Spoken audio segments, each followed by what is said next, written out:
Leela, the last election was very much centered on the Russian interference allegations and the blocking of Kellen Georgescu.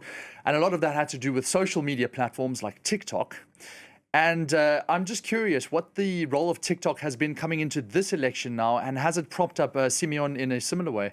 Well, after what happened in November, TikTok said that it did try to address it. You know, it scrapped in December, it scrapped around 27,000 accounts, which they said were triggering fake reactions in the far-right candidate's favor.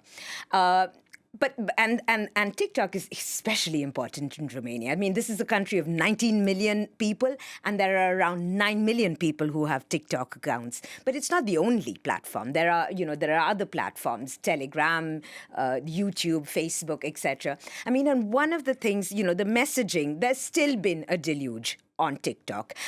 Romanian civil society groups are more alert to it. So there were some measures in place. TikTok had more Romanian speakers trying to monitor the content, etc. But the thing is, there's still a deluge.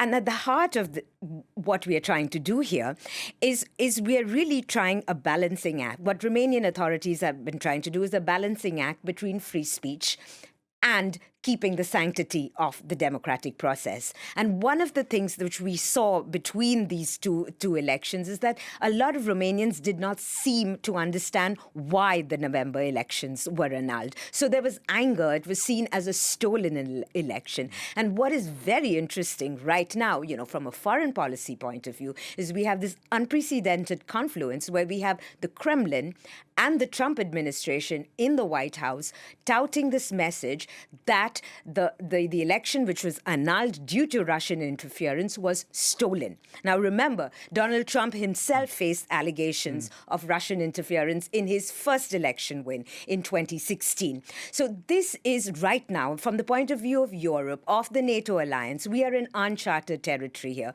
because Romania is an extremely important NATO member, and the White House and the Kremlin seem to be pushing amping up the discourse, the populist nationalist discourse among Romanian voters that somehow this election was stolen and the will of the people has been marred. And we saw between these two elections a definite rightward populist shift in the rhetoric on the campaign trail.